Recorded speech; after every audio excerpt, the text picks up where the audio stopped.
rookie wideouts made a big impact last season, 5 of them recording at least 800 yards.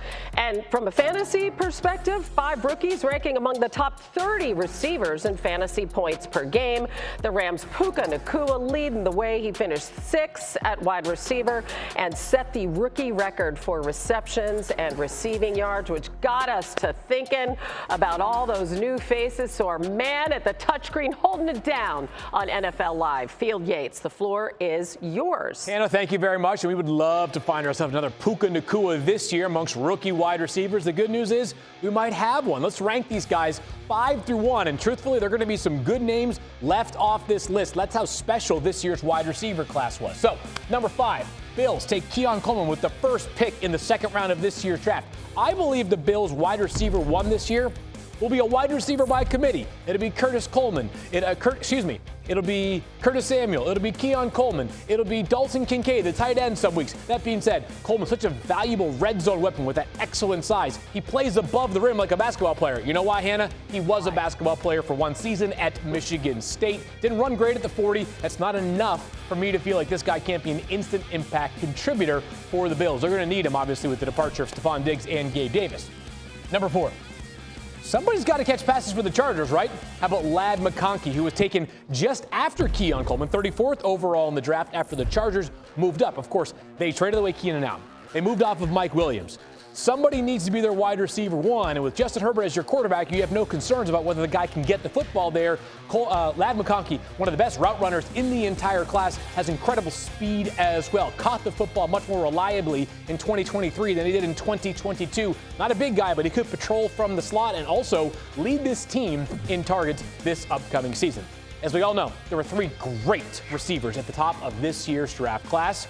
And while Rome Odunze did not fall into an ideal spot for fantasy football purposes, he is going to be a valuable player at some point for the Bears. Think about what Jackson Smith and Jigba did last year alongside DK Metcalf and also Tyler Lockett.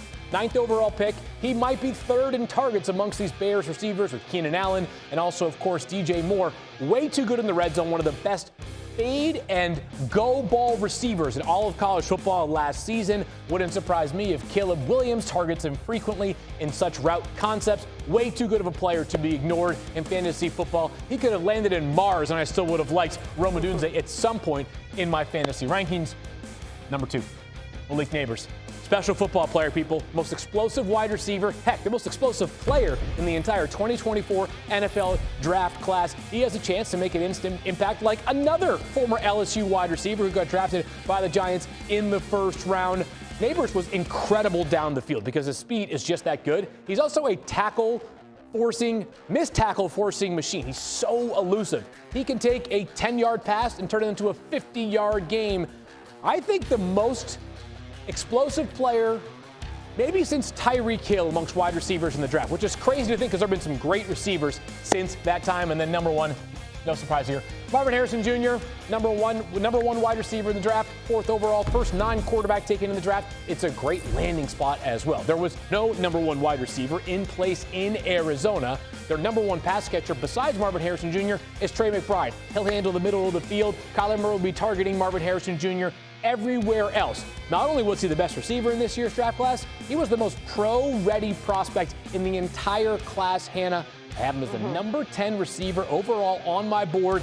That's elite company when you consider how rich the position is right now across the NFL. We're talking about the territory of Garrett Wilson, Devontae Adams, Michael Pittman Jr., all guys that have already made their mark in the NFL. That is how special and complete of a prospect Marvin Harrison Jr. is. He should be a fantasy superstar from day 1. You know, the best part of what you just did was it didn't have to be done on a whiteboard like some of our shows earlier today. Thanks for getting the averages back. Well done, Field.